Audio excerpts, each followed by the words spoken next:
everybody. Welcome to What's Bae Say. This is episode 7, which is crazy. I'm so excited, though. Today is going to be so good. So thank you guys for listening in and being a loyal supporter and friend. This is going to be so good. So I'm just going to go ahead and introduce my guest today. Hello. This is one of my closest friends.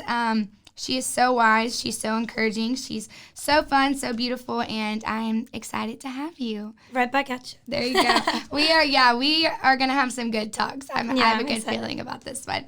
But this is Reese, everybody. She is, like I said, really incredible, and she works super hard. She's a boss babe. We went to ministry, Free Chapel college together, and she serves in a lot of capacities and just has a great head on her shoulders. So I want you guys to learn from her and get to know her. But Reese, will you tell us a little shortened version of your testimony? Because I know that's hard. Yes. And anyone who knows me listening to this, I already told Bae, but my voice is gone, so bear with me. But no, it's good.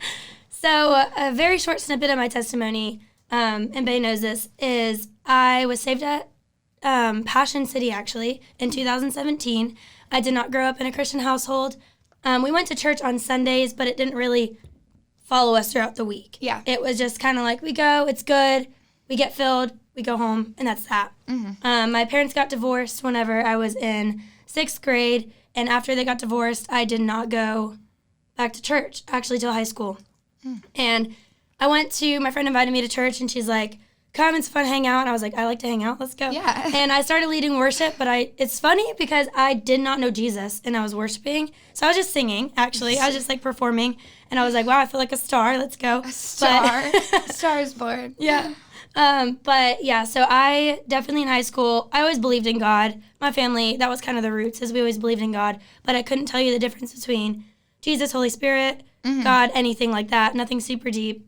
Went into college, was in a 4.5-year relationship, super, super bad, and I just learned a lot through that, and that really kind of pointed me to Jesus. It was kind of my last thing that I had was Jesus, and I was like, who is this guy? I need him. So my friend Peyton invited me to a church service, went there, got saved, and started living for Jesus. That kind of turned into a very lukewarm season because I had no leaders in my life. Mm-hmm. So I was partying, drinking, not sleeping, grades dropping, all this stuff. Yeah. And didn't know what conviction was. I told Bailey, I was like, I didn't know what this, weird thing was. I was like, I felt like I didn't feel guilty because I didn't feel like it was, punishment, but I was like, this isn't right. Yeah, this isn't me. Something so I was like, what is conviction? You. Yeah. And then the Lord is like, well, that is me convicting you. I was like, oh. So that started happening frequently, and I got called to leave my sorority that I was in and went home and was isolated, and that really kind of sprung my journey into my life now and Jesus and just perspective now and everything. So all of it wrapped in a little bit. If you guys want to hear more, I would love to share it. Ask Bailey too. We would love to do another maybe sit down, share testimony, because there's so many details within that. But that's a little short snippet of my upbringing and kind of what I went through. So that's cool. And out of that, you talked about a bunch of different things, but what do you feel like you learned in your kind of transitioning your life from okay, people knew me as this way and I was living this way, and then I just changed, and you said you were lukewarm, and then you finally, how did you kind of go about that change in a positive way without making people feel less than, if that makes sense? I just, I honestly didn't really label it with Jesus when I walked away. I didn't tell people, oh, I'm saved, so I'm leaving, or whatever. I didn't label it that way because I'm going to be with Jesus. Goodbye. Yeah, literally, going to the desert. Peace out. No. But I did, obviously, that was my core reason, but we were talking about this earlier. My core value is transparency. So I was like, I do want to be real about why I'm walking away, but I don't want it to be in a judgmental way or anything. So I mostly just said I felt like I was being called away, and a lot of people were like, what does that mean? And I'm like, I don't really know what it means. She's like, someone's calling me, I have to go. Yeah, but I mostly just kind of just pardoned my ways, and I was like, listen, I want to be this in my life, and right now that's not helping me where I'm at. So practically, I'm going to step away because I know it's good for me. And without labeling Jesus, obviously Jesus was on it, and that his fruit was shown through that. But I didn't have to say, like, I'm walking away because of this. Yeah, and I did learn, though, isolation is so different than loneliness. And I was in such a big isolation stage. And at first I felt lonely, but because I, like, dropped all the friends I paid for, honestly. And I was like, dropped all these friends. High school friends weren't really prevalent. Yeah. And I was like, why would you call me into this? But through that season, I really, really, like, got a eagerness to know Jesus and an eagerness to be better and do better and lead better in everything, every capacity. So that's so good. That was great. Isolation is not loneliness. Write that down. Put it on, tweet it, something. That's so good. And then where are you at now in your life? Like, how old are you? Like, what's going on in your life? So 24 years old, graduated. Just 24. Just had a little birthday. Oh, I thought you were saying, like, just 24, like, I'm young. I am young. Well, you are young, but you also just had a birthday. So. Yes. So freshly 24. I feel old, but we're still young. And right now, I'm kind of all over the place with, like, career and everything and desires and dreams. So right now, I'm just working full-time. Definitely have God dreams. Definitely have big dreams. But right now, just living the normal life, working, trying to stay serving, stay involved with community, and trying to plant seeds in the dreams that I want to be big one day. So very, very cool. And we'll get into your dating single stuff later. We'll get into that. Yeah, that would be funny. It'll be good. That's so good. But just wanted you guys to get to know Reese. And then today's episode is going to be really good. We're excited about it. We asked on my Instagram and just close friends what would they want us to talk about, which topics. And so we took some of the most common themes, and we just want to have some real vulnerable conversations and hopefully give you guys some guidance, some help, some encouragement in those. And there's a lot of different things, so make sure you stay listening, because maybe the first thing's not going to hit your like heart really deep, but then the third thing might. So we encourage you that we feel led to have this conversation, and we're going to try to communicate with grace and truth. So with that being said, the first thing that I want to talk about, or we're going to talk about, it's a little deeper, but it's social media and the kind of pressure, stereotypes, how do you deal with comparison and everyone's so like filtered and so looks so great and gets the likes and does all this. And we were talking about how, like, when I would catch myself when I would go post a picture, I would have to ask everyone around me, is this a good picture? Is the lighting good? Is the caption good? Whatever. And I was like, it's my Instagram. We still low-key kind of do. Yeah, we do it sometimes, but we're way better about it. I might be like, which one do you think should go first? Yes. But just, like, we're more cognitively aware of it, and just, like, reminding ourselves that we can just have fun with our social media platforms, and it's our Instagram, so we can post what we want, and we can like it. It doesn't matter if anyone likes it, but it's just to show the parts that I like.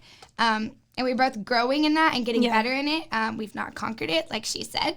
But Reese, I wanted you to kind of touch on this. Like, how do you not let social media control you? Was there a time when it did? That type of stuff. So yeah, there definitely was a time when it did. I think whenever I first was kind of gave my life to Jesus, I, like, had this huge idea that social media could really connect you, and the intention started pure, but it became controlled by comparison, and that's when it got out of hand. And I definitely allowed it to take over a lot of my time. Like, not even the scrolling as much for me, more so the content. And I was like, what do people want to see? Like, I mostly posted, and I even hate to say it now, like, I mostly posted a word of encouragement. I'd be getting in my word to have something to post. And I'm like, whoa, this is so out of hand. Like, this is no longer intentional. This is no longer filling me. Yeah. I'm, like, being filled to pour out, but it's not even genuine.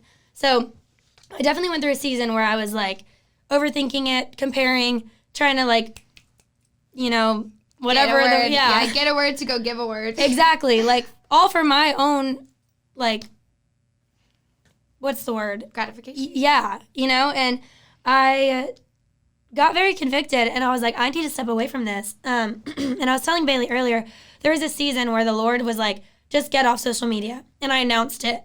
I was like, guys, I'm getting off social media. You know, the typical like Christian thing. Give me my banner and my like I'm taking a break. parade. I'm just going to go spend time and be present. It's like, how silly of that. And I am holier than you for doing this. So I did that, and, you know, it was good for me. But then as time went on, the Lord was like, no, I want this to be consistent, and I want you to get off without telling anyone. Wow. And I was like, weird, but okay. Like, weird God, but okay. Weird, no one's going to know. Weird. I don't know. Yeah, but that's how much of a, like, prevalence it has in our generation and in my life at the time, where I felt like I needed to announce me leaving, as if I were moving to another state. Like, I felt like I needed to announce I was lack of your presence. I was logged out. Like, that is so silly, you know? So the Lord actually called me to get off social media the first week of every month for a year. And that really, really healed my mindset on what it is and the impact it can use and everything. And now people don't even know. They say I'm on social media all the time. I'm like, brother, no, I'm not. Like, I get off all the time, and it's all personal. Like, it can be used for good, but it doesn't always mean it's God. And that's something I had to learn. Healthy boundaries, healthy breaks are so important, especially with something that's so prevalent in our generation that's taking away from actual present moments. You need to take breaks on it. And something that, and granted, I know not everyone listening may not be a Christian, but anyone can take this, I think. And it's, the Lord spoke to my heart that comparison is a cheater, and gave me tactics and like bullet points to that phrase, and specifically can go into social media. But when you start comparing your life to other people, or comparing anything about yourself, whether it be body type, what they're doing, their boyfriend, their husband, their dog, like anything, you are now cheating what God has given you so freely. And you now have cheated what you've worked so hard for. Whether you're a Christian or not, like, you've worked so hard to be where you are, and you're now cheating yourself by eliminating yourself because of what you see. Downplaying yourself because of something else. And that was like a realization of mine. I was like, dang, I'm like cheating myself out, you know, and cheating God and cheating my friends and cheating all these people because I'm comparing myself. And that's selfish, honestly. Comparison is selfish because you are putting all eyes on you to how you can be better. And it's like, if you look at it through that lens, you find yourself less and less comparing. Yeah, that's so good. I think that that's really good. I love how she mentioned that she had to delete it for a week, the first week of every month, and like you didn't know. And we're not throwing shade at anyone who announces they leave, because she has done it. Yeah. I have done it. And there was times that I felt like I should announce it. And if you do feel that way, then do it. Like if there's something in your heart that's saying that you need to, and maybe it sparks other people going away. But every single thing that you do for God, and especially like outwardly, does not need to be announced. Use your discernment and wisdom in that. But something she said was to take breaks. And another thing that we talked about was to go through and unfollow the accounts that are just draining you or not contributing like any positive things into your life. If their posts make you happy and they make you feel joyful and they are genuine and you really enjoy their content, then follow them. And then any account that brings you down, whether that's like a past friendship, relationship, or just someone who's always posting like bad things and kind of making you stumble or slip, like unfollow them. And I know that you guys might think like, oh, this is so tedious, social media, blah, blah, blah, it's just Instagram. And it was at one time just Instagram, but it has so taken over like every aspect that you could go on Instagram, look at your page, look at everyone else's page, have a great day, have a great life, and be cool. You could also be a 16-year-old girl, go on Instagram, see someone who's really skinny, and then develop an eating disorder. Yeah. So like there's two extremes. So where there's two extremes, that's where it's like leaders' jobs and Christians' jobs and people who feel called to encourage other people. That's where it's our job to step in that gap and say, okay, maybe this isn't a problem for you, or maybe it is, but either way, I'm going to give you some steps. So taking breaks, limiting your screen time. You can go on your phone and you can limit your screen time of how much you're on it. Quite literally. Yeah, that is like the most practical thing that I can give you. And we're not saying anything that we're not calling ourselves to. I have to get off social media sometimes. I love Hailey Bieber.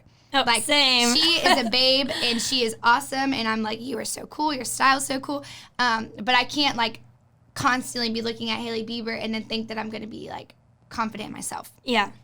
So you can admire people's beauty, but don't admire their beauty and question your own. Admire their beauty and affirm, like, what's in you. Can I jump off that super quick? We were talking a minute ago, and I was, like, telling Bailey, I was like, no matter how hard Reese tries to be Bailey, I was not born Bailey, so I will never be Bailey. And I'm like, that's just like Simple, so silly but and simple, but it's so true. And I'm like, just like Bailey was not born Haley, Haley was not born Bailey. They rhyme. But there you go. Literally, like, you cannot, no matter what you do in your life, you cannot be that other person. You can take attributes and, like, look up and try to, you know, maybe change some things that they do that make you feel inspired. Yeah. But, like, you will never be somebody else. And I think that's so important to actually realize. Like, really, really important to realize. So. Yeah. And also, like, the last thing I'll say, and then we'll move on, is you can, we don't think social media is a bad thing. We love social media. Social media is a huge platform of how I get Jesus stuff out and how I share what's on my heart, and I share what I'm learning, and I encourage people, and hopefully that I inspire people. So social media can be used for good, but look at the intention of why you're doing something. For sure. And just, like, make sure that it's out of a genuine and pure heart. And then secondly, just have fun. Yeah. And use your social media to, like, be an idiot if you want to be an idiot. Or to look cute and pop off if you want to. Or if you're a guy, use it for whatever guys want to use their Instagrams for and their social media for. A funny video. Like, use it for what you want to use it for that's healthy and beneficial to you and your mental health. And check yourself every once in a while and just make sure that that you're controlling it and it's not controlling you. Mm-hmm. We threw the example, too, of Justin Bieber. You can just tell when it's his manager posting and when it's him posting. Yeah. You can tell. Because he just posts whatever he wants to, and it'd be like a wild selfie, and he's like, hey, guys. And it's Happy like... Tuesday. Yeah, literally, like something so, like a pair of socks or something. But, like, again, as silly as it is, like, you can use it for that way. And it he's doesn't having have to fun. be... Yeah, it doesn't have to always be business. It can be, but it doesn't always have to be, so... Yeah, and just have fun with it. Like, let it be something that is a positive reflection. And if you need a break, take a break. No hate, no shade to having to take a break. But that's so good. I love all that. And then the next thing I want to talk about is, like, the bright side of all this, like how to be a confident and positive person. So we kind of talked about how social media can drag you down, but now we want to talk about how you can be, like, who you're created to be in a positive and a confident way, and how to, like, gain confidence if you don't have it, and then how to maintain confidence and just be a joyful and happy person. And it was so sweet. I asked Reese, I was like, what do we want to talk about? We talked about this, and then she's like, well, my joy comes solely from Jesus. So, like, that's an easy one. Like, that is where her joy comes from, and that's such a good answer, and that's where all of our joy, when you get saved, your joy comes from Jesus. But I looked up the definition of confidence when we were talking. Yeah. And I think it's really cool. It's an inner knowledge of knowing you're capable. And that is, like, mic drop right there. Yeah, Confidence is not loud. It's not boastful. It's not prideful. It's an inner, like, Bailey knows that Bailey is capable of good things. Yeah. And that I am able to have good things, and that I deserve to have good things. That is what confidence looks like. So how do you gain confidence? I think it's a little bit different for everyone. But for our walks, what I can say is, for me, I find myself most confident when I'm the most grateful. Yeah. When I can be grateful for the small things, when I can be grateful for the parts of myself that I do like, and I can be grateful for the life that I have, and that I have breath in my lungs. Like, when I can start being grateful for all the little things, I find it giving me that inner sense of, I can do this, and it's a good day. I'm really big on being a positive person and like shining a light wherever I go, and I try to do that. So the way that I do that is, in order to point out good in others, you have to first point out the good in yourself. Yeah. And people think that that's so weird, awkward and weird. But one of my favorite questions to ask a group of people, guys and girls, is, what do you like about yourself?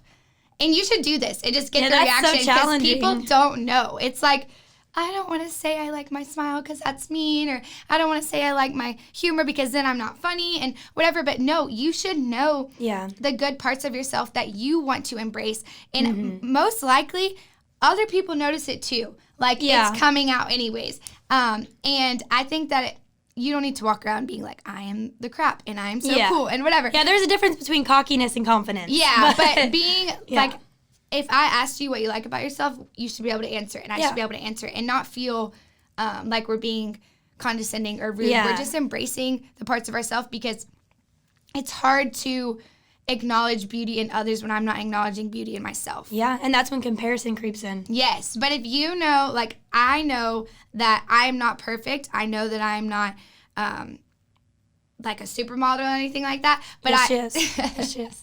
But I know that I like who I am when I go to bed at night, and that I am going to like continue growing and being proud of the person that I am. And when I mess up, I'm going to get back up. So knowing that now when I say, Reese, you're so beautiful, or Reese, you're so funny, I'm not thinking anything about myself. I'm others minded because I've already affirmed the stuff in myself. Yeah. And now I can go forward and affirm who Reese is without ever even putting it back on me. Yeah. Ever. And that's a really, really, really good feeling. But pointing out the good in yourself first, and then pointing out the good in others makes you a confident person. It also just makes you a kind and happy person. Yeah. Kindness is so underrated. Kindness is underrated. Like, we didn't even talk about that, but that's just, like, for real. Kindness is so underrated. Yeah. Like, if somebody's kind, I'm like, wow. Wow. Just yeah, like, genuinely just kind with no agenda, with no incentive. I think even kindness is different than being nice. Like, no, everyone's nice. Yeah. Well, not everyone, but a lot of people are nice. Yeah. But I'm like, if you're kind, like, you have good intentions and you want like what's best for others. Yeah. But I think that confidence is courageous. I think that it like goes beyond the norm. And I also think that confidence is contagious. Ooh, that was good. I think that thank you. Pastor. The Lord, yeah, you know, but He just filtering it through me. But no, I think that, like I said, those two things, like take those 2 points. Confidence makes you courageous. Yeah. And it takes courage to be confident. Yeah. Don't think that it just comes naturally. You will have to sometimes quite literally hype yourself up and call yourself higher and acknowledge the good and choose to be confident. It's a choice. And then also it's contagious as your confidence and you're embracing the parts of yourself and you're a secure person and you're being transparent and you're possessing all these good qualities. Those good qualities will produce good qualities. We talked about in the car on the way here, like you cannot reproduce what you are not first producing yourself. Yeah. So as much as I want people to be kind, I want people to love life, like I cannot reproduce that unless I'm producing that in my own life. Yeah. And it doesn't mean you have to be perfect in that area, but it just means you're working towards it and you're growing in it, and now you can help others work towards it and grow in it. I've been reading a book, actually, and there was an essay, and it was like, it's titled, "What If We Saw Souls Instead of Bodies?" And I haven't even told you about this yet, but it really, like, I've, like, folded the page and everything so I can read it every day, and it really put into perspective, first off, how much judgment we live in, but second off, how, like, what confidence can come from. And it was like, what if nobody ever saw you? They just, like, if nobody ever saw your body, there was no form of you, it was just your soul, what would your soul do? What would your soul be known for? Would it be known for kindness? Who would we make famous if we only saw souls? Wow. And I was like, whoa. And I think that speaks so much on confidence, honestly, because confidence, I think a lot of times the world will try to make very extravagant. Like, in the outward. Yes. Like, what do you have? What car do you drive? What house do you have? Where are you going? Who are you with? Are you popular? Are you not popular? Who were you in high school? Yeah. Who are you going to be? Are you a business? Like, so many things, but it's like, look at the soul. And I think that is what true confidence is, truly is. What are you founded on? And if you're not, if you're founded on other people's opinions, you're probably not going to be very confident. Yeah. Because you're not going to be validated by many people, because we live in a world that is not all the time positive. And I was telling Bailey, everything has something that contradicts itself. Like, happiness is contradicted by sadness. Insecurity is contradicted by confidence. And we have solely the choice to choose what we walk in. And even the Bible says, put on love, put on patience, have self-control. Like, we have to choose to do these things, or else we won't be living in them. And I think that ultimately for me is being content in who you are and choosing to be confident, like you were saying. Yeah, and I think that too, confidence is not, I can't try to think of the right way to word this. Confidence is not a destination, it's a journey. That's like a really good thing for me to remember. It's not somewhere that I'm trying to get, someone that I'm trying to be. Yeah. It's a journey of loving who I am and letting the best parts of myself show, and letting the weak parts of myself show too. Growing, just slowly growing. And yesterday we had small group and we talked about a bunch of different stuff, but one thing that the Lord kind of showed me, and it's really, really just like, one of those times, but it was to reflect on the past, embrace today, and welcome tomorrow. That's good. So tying up, like, what is confidence? To me, it's Bailey reflecting on the past, using it as a tool, not as baggage, but as a tool to redirect me, embracing today and all that today is going to do for me, and then welcoming tomorrow with an expectation. But don't get too caught up in the past. Don't get too caught up in the future. Stay well-rounded. Visit one another, but, like, stay centered into who you are today. And also, confidence it's fun to be confident because then you can just go into situations and you can just light it up. And you don't even realize, but you can, like, bring joy and carry peace and patience and all these fruits. And the last thing that I'll say about this is, for guys, it's going to be a little bit different than girls, obviously. It's like guys don't really hype themselves up as much. But guys, when you're secure, I will tell you, and ladies, when you're secure, security attracts security. So, like, you being secure in who you are and being sure of what you want in life will attract someone who also is sure. So it's also a call and a challenge to us of, like, what kind of person do I want to attract? Because I know that I want to be a secure woman who is good with herself, good with her decisions, good with God, and not perfect, but growing and content, you know, and working towards things. And so you attract the soul that you carry. So it's a good thing to remember and to call us higher. So yeah, for sure. Confidence is key. So I'm so big. And just wake up and make every single day your favorite day. I literally buy myself flowers once a week, and I started doing it on Monday. And the expectation for that for me was that if I buy myself flowers and I start my week with honoring myself and really loving myself and just treating myself, I guess, then I'm, like, making that week my favorite. And then I do it again next week and I make that week my favorite. And then hopefully when I get a husband, I built this, like, culture around we get flowers on Monday, whether we pick them or buy them, whether they're super expensive or cheap. It's a way to set up my week starting with, like, a positive attitude and a positive outlook. So adding a little something to every day too is, like you said, flowers on Monday, even if there was, like, coffee on Tuesday. Like, go on a walk and romanticizing whatever. Truly is, like, a big theme right now, but truly, like, the little things, that's what life is made of, and so important to treat yourself and do those things, and confidence follows. It really does.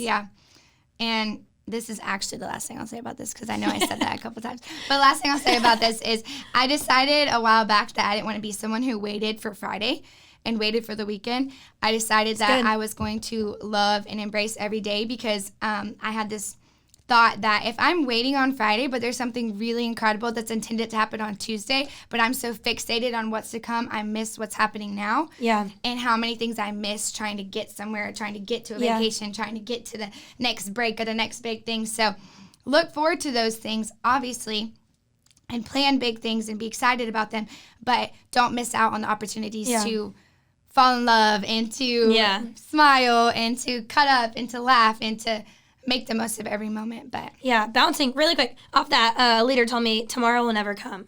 So that, like, taught me to live in today. Good. And she's like, if tomorrow never came, would you have fulfilled your dream? And I'm like, no. So that's just, like, honestly, I wake up, every day I wake up and I'm like, okay, tomorrow's never going to come. So I'm going to just do it today. And, like, to see the growth, even, like, 2021 into this year, how I've lived that out has really benefited my life, and I can't explain it. I'm just like, I just decided to do it. Ultimately. And what do you have to lose, honestly? Yeah, really. We're like, come on, guys. No, we tried to do this, and obviously some days are better than others. But I've noticed it in my life that it's beneficial, it's helpful. So we hope that you will be someone who works on prioritizing yourself, your confidence, and all this goes with your mental health, your spiritual health, your physical health, getting active. So there's so much to go on it, but we hope we gave you some helpful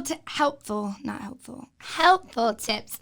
But the next thing we're going to talk about, this one's kind of funny, but kind of like, I don't know. I want to hear what Bae has to say about this first. Me? Yeah. Okay. I'm going to put it on you, girl. Okay. The next thing we're going to talk about is green flags and red flags, because it's trending. And it's easy. It's just like a catchy, fun saying. And we always joke about them anyways.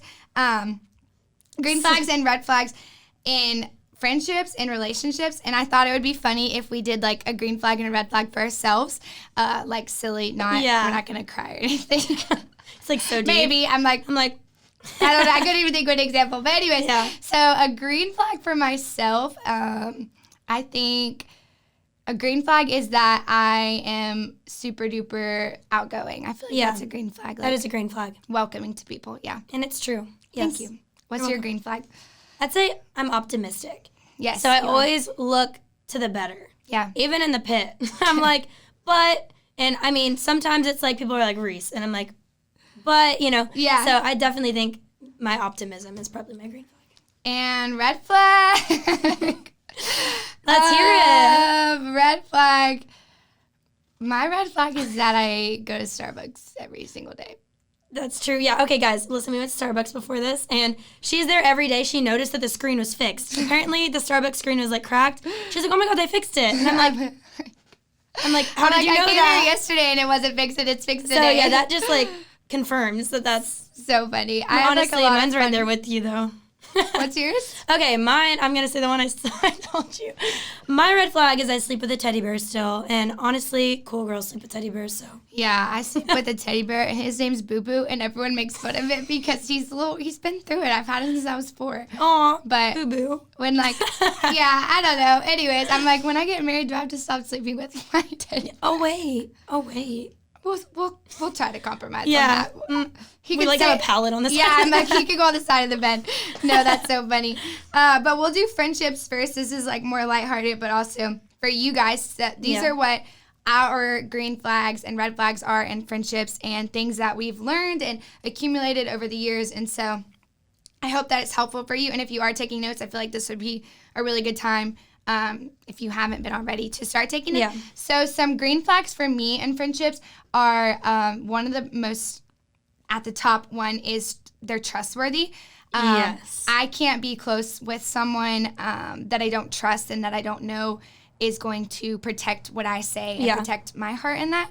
So trustworthy is probably the number one for me. And then secondly, I would say they are a cheerleader because there's going to be... On your team. Yes, there's going to be so many people who are going to like go against you or question you or challenge you, and not in a positive way, in like a calling you out way.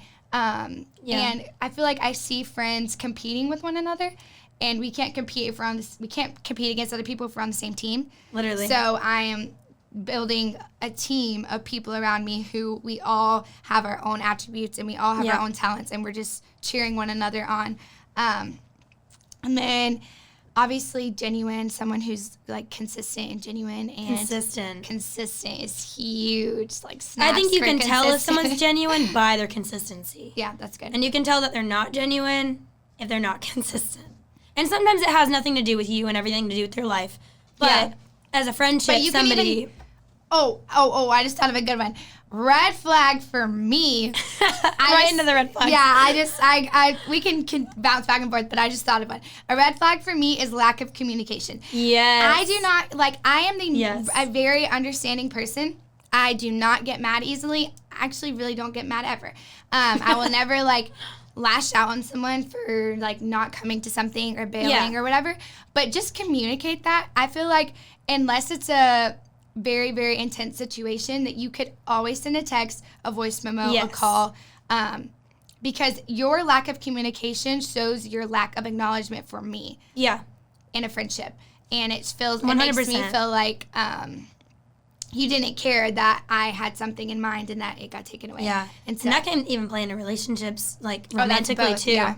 In general. Just lack of communication, red flag. Even in, leadership and everything, and when you're a leader and you're over people, and when you have people under you who don't communicate with you, it can hurt your feelings, and it comes off like they just don't value it. Yeah. And if it happens, once or twice, I understand life happens, and I've, not communicated always perfectly, but I try to be over-communicate things because I'm trying to protect people's hearts and their feelings and their time. Their time is important. Mm-hmm. But, sorry, more green flags. You just made me think of one, and I didn't want to forget it because I didn't even write that down. Green flags also, this is super duper important to me, that you have fun. I know that sounds so silly, but I'm looking for people who I'm going to make memories that I will hold in my heart for a lifetime. Yes. Where we cried laughing, we danced, we did like stupid stuff. And for me, this is probably not a green flag for everyone and like something they look for in friends, but this is something I look for in friends. I'm very spontaneous. Reese knows this. So there might be a time where I'm like, last week we put on hats and did a runway. Yeah, we and really different did. hats. And we have a video of it too. So for me, someone who maybe you don't have to be on the same level of me, but like you're open to my spontaneous, let's do this. Yeah. Like we did handstand competitions, like just like randomly I might be like, let's play hide and seek, even though we're adults and whatever. Just being open to that stuff and having fun in the little things. Like being a kid again. Yeah. It's like a green flag for me for friendships. It's like, let's just be childish. Yes. Not in like a bad way, but in a like a pure fun way. Yes. You know? Just. And I feel like a lot of people neglect, especially our age, they think that there's like this certain concept of fun and these big events. And as someone who doesn't drink or doesn't smoke and doesn't really party per se and like go out, like I am around it, but I'm not like in it. Yeah. I appreciate good fun so much, just like playing tag or going to play beach volleyball or going to the movies together and sneaking in candy in our pants. Like that stuff is fun to me. And also someone who, a green flag, this is like multiple green flags for me, is someone who makes like the most insignificant things significant. Yes. So like going to the grocery store, like I want to be laughing. And making a memory out of it. Like core truly. memories just from like the most mundane things. Yeah. Like anytime Reese and I are in the car, we have such like good, funny, life-giving conversations and we grow and we challenge each other. But then we also will have random dance parties and literally we like do leaping ballet. across the living room. Yeah, we just finding like those Ballet. ballet. We're ballerinas. No, these are all green flags for relationships. My bad, for friendships. Yeah. And then some red flags, like I said, lack of communication. What's another red flag for you for friendships? For friendships, I would say exclusion, meaning if I'm inviting my friends to everything and they're never inviting me to theirs, I'm like, what's up? Because I unfortunately, a lot of times when that happens, it means that there's a seed of jealousy somewhere. Yeah. And it means that somebody feels intimidated by somebody's presence. And I just feel like that's not genuine and it's not a friendship. And like you said, it shows that they're against one another and not as a team. Now, I'm not saying like, if you're my friend, invite me to everything, like, geez, that's traumatic. But I am saying if it's a common theme and I'm like, I'm always inviting them around my group of friends and like, I'm never getting invited there, I do look at that as a red flag because I'm like, what's the reasoning? Yeah, and red flag, when we're saying red flag, it's just like a funny term. We don't mean like cut them off. One red flag, you're out. Like no, it just means like communication. Proceed with caution is what red flag Yes. means. It means like look into it or have a conversation about it and then move forward. Yes. In that, but I agree. I think if it's like a one-sided friendship, where you're the one who's always doing the inviting, you're the one that's always encouraging, and it's never really reciprocated. I think another red flag for friendships is if I hear them talking bad about their friends. Yes. Like, okay, yes. That one. Because then it's like they're going to talk about you. Yeah, if they're comfortable to talk about others with you, they're going to be comfortable to talk about you with others. Yes. So pay attention to that, and don't, like I said, doesn't mean you need to cut these people off, but just have an honest conversation and be guarded and develop your own opinions. I also am a really firm believer, this is like not really a red flag, but I feel like I should say this. Don't project your view of someone else onto someone else. Yes. So, like, I have views of people that I've had problems with and had tough conversations with, and whatever, we had beef or anything back in the past, whatever word you want to put in right there. Bailey and we beef. overcame it, and we're good now, but I don't go around, like, talking bad about those people. Bashing them. And if Reese became friends with them, I could communicate in love, like, hey, I had like a little bit of hiccups with them, so be guarded, but please develop your own opinion of them. I'm just telling you, like, this is kind of my experience, but please, and it's okay to be honest because you should be honest with your friends, but don't project how you feel about someone and what they did to you, because they might have been really terrible to you and then they had a huge life change and now they're an amazing person. Yeah. And you don't want them to miss out on that because of you. Yeah. So don't like scarlet letter people and be like that. And a lot of times too, like when things happen to us negatively, it does depend on our perspective in our life at the moment. So, like, true. we could have been in a terrible spot in our life too, and like what they did could have been actually really small, but it appeared so much bigger in the grand scheme of where we were. Or you could have just messed up. Yeah, it's just like, I agree with you. Like, definitely pay attention to that. And be honest too. Like, it would be a friend of you to tell me if I started hanging out with somebody what kind of went down. Yeah. But then, you can communicate without gossiping. That's true. And I think, and you can share your experience without belittling somebody. Yes. If you start tearing someone down, that's when you lose me. I'm like, sorry. And I will just say it. Yeah. Sorry, bye. Next caller. Yeah, literally. But whenever you begin to shut down gossip, it's unpopular. And I'm sure that Bailey understands this too, and I've experienced it. You might lose people because of it. But people get offended because they feel rejected because you're, like, not consuming into something. And unfortunately, like, if we could leave with anything from that itself is just, like, shut it down. Yeah. And call them higher. Yeah. So. And love. And don't, let it become a normal because then, Yeah. And now let's do relationships. This one's a little spicy. Oh. And this is not, like, I'm going to disclaim this to literally everyone. Nothing that we're saying is applying to a specific person. Yeah.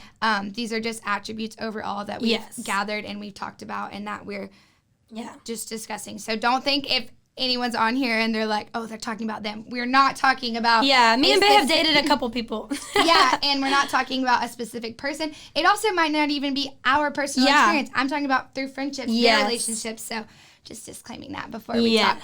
But green flags in relationships, again, trustworthy. Number one. Number one. I have to be able to trust you and not just trust your heart, but trust your presence, trust what you're talking about is good, trust the way that when I'm not in the room, you're still going to be good.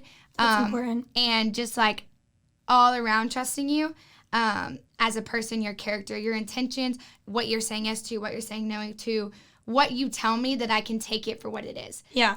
If I don't feel like I can, then I don't see me dating somebody. Yeah, agreed. And that is not too high. Let me say this really closely. That is not too high of a standard to ask that you be able to trust the person you're dating or to question somebody because they have hurt you in the area of trust. That does not make you crazy. That does not make you insecure. Does not make you psycho. That makes you guarded. And it is smart to be guarded. There's times when you're going to be paranoid or you could be paranoid, and I've seen people go to the extreme where it is really brewed out of insecurity. Yeah. But if you're rooted out of, I'm just trying to guard myself and really get to the bottom of this, you are not crazy. Do not let anyone tell you you're crazy. And the thing, like, this is kind of more so to the ladies, just because it's so prevalent within women.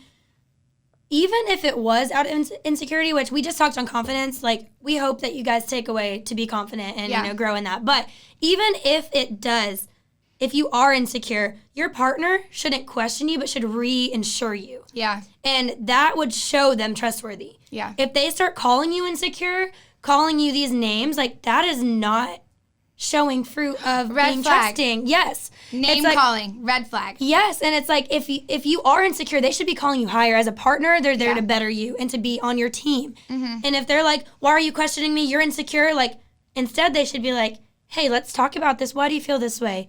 How can I do better? Mm-hmm. I don't want to make you feel this way. I'm sorry you feel this way. Let's communicate. There's such a healthy way in communication. And that would be green flag for me is communication. We're like, green flag, red flag, red flag. Red flag, bad communication, and whenever, red flag for me, I could go on with these. But definitely if, like, you bring up a situation and they immediately call it an argument. I'm like, I thought I was just talking to you, Like, I thought we were just chit-chatting. I thought I was just bringing something to the surface to overcome with you as a team, and they immediately call it a fight. I'm like, that's not a fight. A fight is when I'm against you and when I'm not bringing it to you and I assume this. Yeah. And I think that's a red flag, and that's so common, I think, with a lot of people is they call things fights, and it's like, it's just communication, and it went poor. A discussion. Yeah. Mm-hmm. I think a red flag is name calling. And also, let me preface too, that these red flags and green flags, we're not just saying them for other people, we're saying them to call ourselves to these standards. So anything that I'm saying is a red flag, now I'm cognitively like, okay, I need to make sure that I'm not producing red flags. Yeah, we've definitely made mistakes. And I have red flags. I'm sure people could come on and podcast and talk about me and my red flags. But anything that we're saying as a green flag and red flag, these are things that we've seen and that we've done, good or bad, and we're trying to like be better and to grow from. So red flag is name calling for me, and in relationships especially, because when you care about someone, when they say something to you, it means way more than like the average Joe. And so if it's positive, it carries weight and it means more. But if it's negative, it carries weight and needs more. So I think it's even okay to sometimes you could say like you're acting arrogant. Yeah. But to say like you're arrogant, now you've labeled me as that, and I feel stuck in that, and I don't know how to get out of it, and now I'm going to remember that. Yeah. And what you say to someone over and over again, they eventually become, and they adapt to. So make sure that you can say like, hey, what you did was arrogant, or the way that you acted was arrogant, but I know you're not, and it's like you're calling them higher, but then you're also at the same time, you're affirming that like there is good in them and there is potential for growth. Yeah, and holding responsibility of what could be better. Yes, yeah. It's okay to point out like what's going on, but don't name call, don't ever. Yeah. And like cussing, I know that everyone just thinks cussing is just a word, whatever. Cussing is hurtful, especially when it's directed at someone. I cry. Yeah. So I'm like, I can't. And then if I get cussed at, I like can't function. Yeah. And then I'll just cry, and then they think that I'm like not listening, but I am. I just can't process. So like, I guess everyone's different, but for me personally, I think it's like an unnatural thing to be done to you, at you. Yeah. Like, so it just feels very like dark and like scary, and I don't know how to act or react, and I'm like, maybe that's just me and you, honestly. Well, no, if you're a Christian and you listen to this podcast and you're trying to live a godly life and you're trying to have a godly relationship, one, you should try not to cuss in general. But secondly, like cussing in a relationship, like, we all slip up or whatever. But hold yourself high enough to a standard that you would say, I would never speak at God's child like that. Because that's who you're actually talking to. Yeah. Is another one of God's children. God's child. And so just try to keep that in mind. Also, a big red flag, especially for younger people, guys and girls,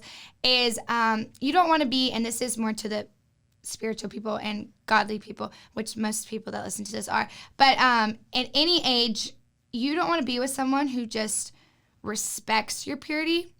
You want to be with someone who encourages your purity, and they have their own sense of purity and what that they believe is okay and what they know is okay and what they stand for.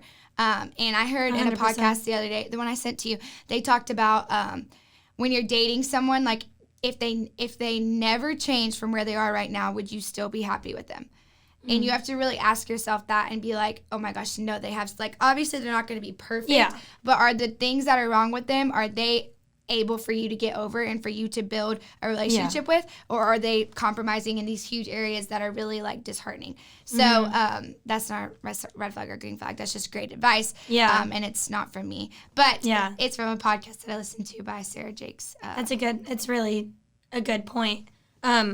Boundaries, whether you do it for yourself, you do it for God, you do it for the person, in general, boundaries. Like, because you don't even know, you could be getting a little deep, but you could really start dating somebody, girls or guys, and they could come from a past relationship that was abusive sexually or abusive in general. And like, you just never know. And I think it's important all around to have boundaries and to respect purity, whatever that looks like. Yeah. You know, I think purity is like, people associate that with sex, but it's not just that. Yeah. It's so much deeper than that. That's true. So it's like, purity is like the state of your heart. Yeah. So if somebody's not respecting that and, again, encouraging that and, like, encouraging safety over that, then red flag. Yeah.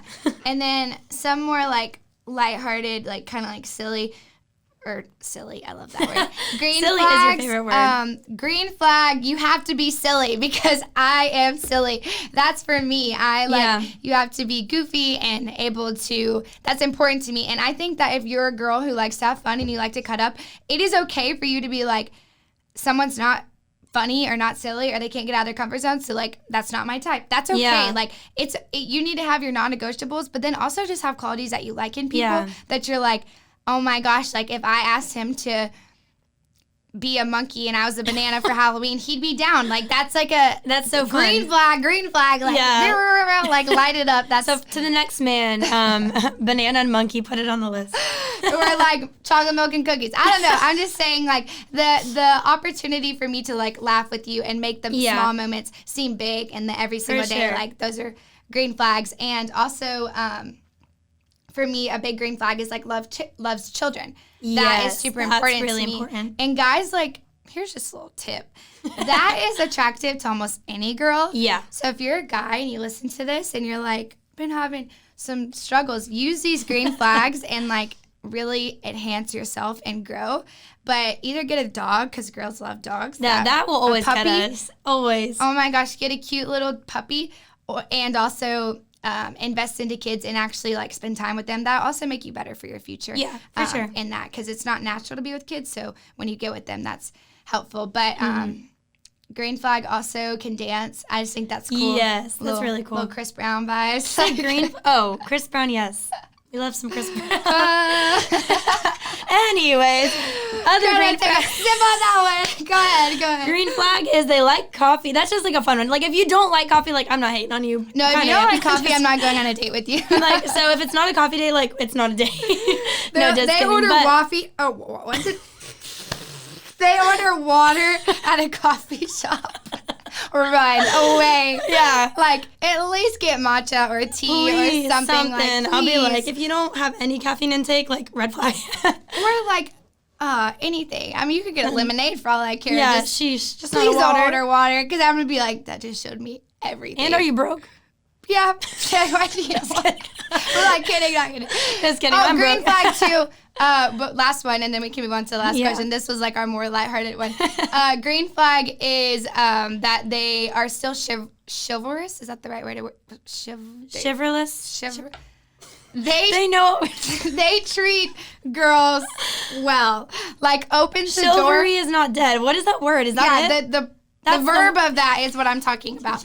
But they open the doors for you. Green flag. They even your car door. Like, that's important. That stuff is, because if you're not setting the standard for them to do that from the beginning, then like 6 months, a year from now, they won't do it. It's gonna decrease and it's not gonna happen. Yeah. And like, you need to set a standard from the get-go that you are a prize, ladies and guys. Whatever your standards are, like, you need to set a standard, and then you guys come together and you're just looking to serve one another and to keep raising those standards and to keep honoring each other.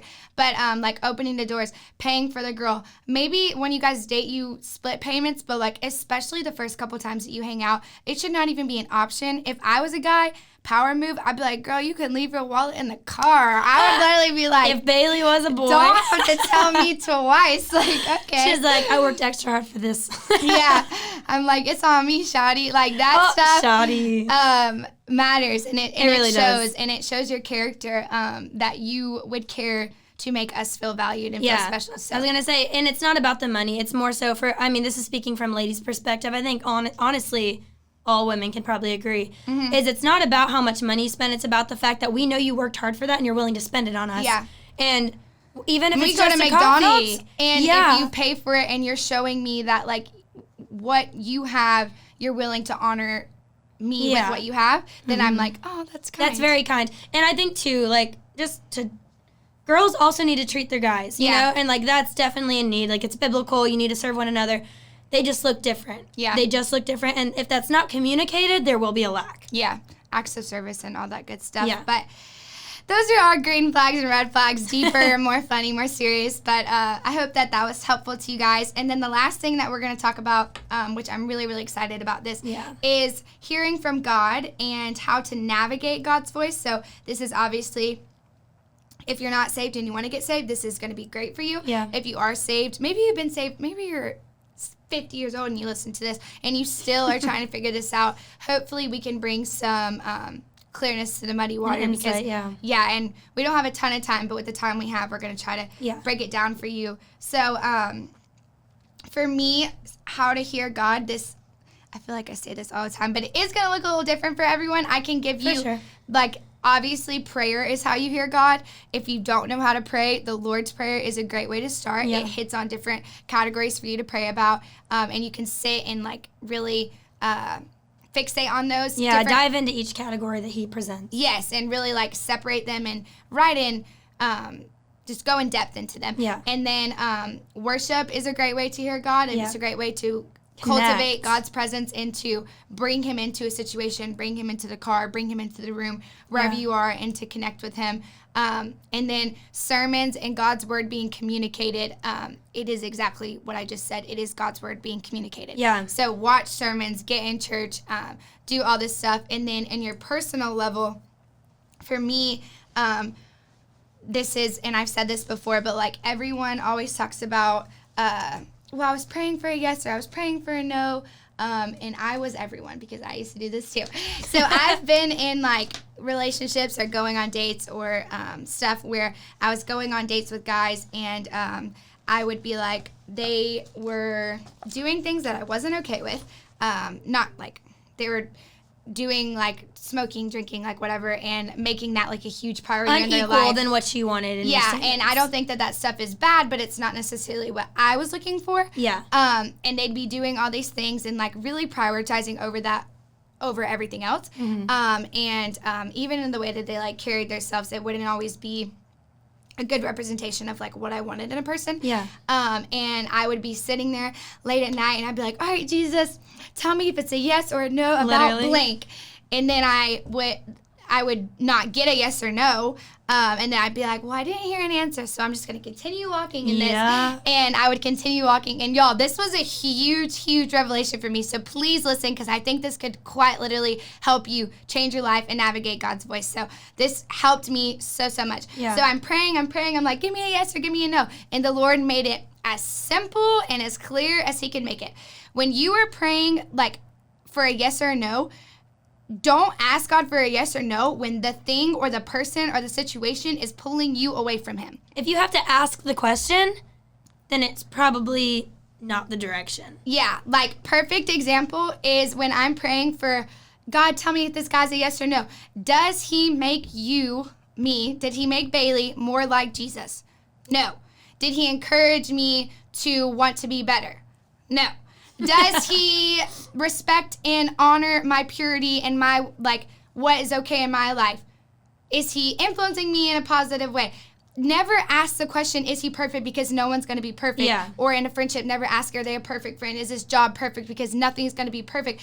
If it's bringing you closer to God, it's honoring your core values, and it's making you better, that is a yes. And the Lord, like, basically hit me in the face and was like, stop asking me, like, kind of like a dad with a kid, like, stop asking me for a yes or no, when the fruit produced from that is a yes or a no. Is it negative fruit? Is it insecurity? Is it manipulation? Is it toxic? Is it dragging you down? Bailey, why are you asking me for a yes or no when you can see quite clearly what it's bringing into your life? When it's only negative, stop. Like, you don't need a yes or no. Stop waiting for a huge, I need to see 2 birds holding a feather flying across this thing. And if people do like that, and me included. I've done that too. If I do, it is a yes. And if I don't, then it's a no. And then I'm like, and if I don't hear, then it's a, I'm going to keep going. Yeah, I'm going to keep waiting. And also, if you're not hearing God, like, clearly on something for a very extended amount of time,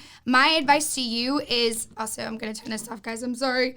My advice to you is that you need to consult leadership and you need to consult wise counsel, because the odds are it's not that God's not speaking, but you're not in a position to be listening. Yes. And so you need some help to clean out your ears and clean out your spirit and take your emotions out of it so you can hear what is well for your life is. Your ears need to be inclined to God's voice, and there's a posture for that, for sure. Yeah, and then I know we're like running out of time, but I wanted to share a scripture, and it's from 2 Timothy chapter 3, verse 16, and it says, all scripture, we talked about this, you can't believe half the Bible, you can't believe the parts of the Bible that you like, all scripture is breathed out by God, and it is profitable for teaching. So the Bible teaches me, it teaches me where to go, what to do, who to date, how to date, for reproof, for correction as in like, hey, you just messed up, but here, this is how we're going to get back to life. For training in righteousness, how to become more like Jesus, and that every single person may be complete and equipped for every good work. So this Bible equips you, completes you. Who needs completion in their life? Holla, me. Every day I need to pray that God would make me whole and make me complete. Yeah. But I really feel like I want to write a whole sermon about this, about God's voice is God's word. Yeah. Like, you don't always have to hear. Sometimes he is going to quite literally be like, Reese, do that. Like, and that stuff's cool, and it's really amazing, and it does happen, and he can do that. Don't limit him. Absolutely don't limit him. Yeah. But trust this word. Like, it is given to you as a tool. This is literally your determining factor on everything, every position, every opportunity, every encounter, every day. You're given a tool to go out in the world and to use for the bettering of yourself and the bettering of those around you. So for the person that's contemplating a friendship, a relationship, a job, and all it does is drag you down, don't look at perfection versus imperfection. Look at fruit versus lack of fruit. Yes. And look at goodness and joy and peace and progress versus destruction, tears, devastation, anger, fighting. Like, hello. Like, it sounds so silly, but I literally, and then on the flip side, I've had really great things in my life that are, like, amazing, and they're producing fruit, and they're doing all these awesome things, and the Lord's using it, and I'm like, yeah, Lord, tell me if you want me to stay here. And he's like, duh, I want you to stay here. Like, you're growing. You're amazing. This person's making you better. So you don't have to ask God for a clear yes or no, the whole birds or the yellow car or these weird things, when you can look at it and you can see if it's beneficial to your walk, to your life, to your calling or not. Yeah.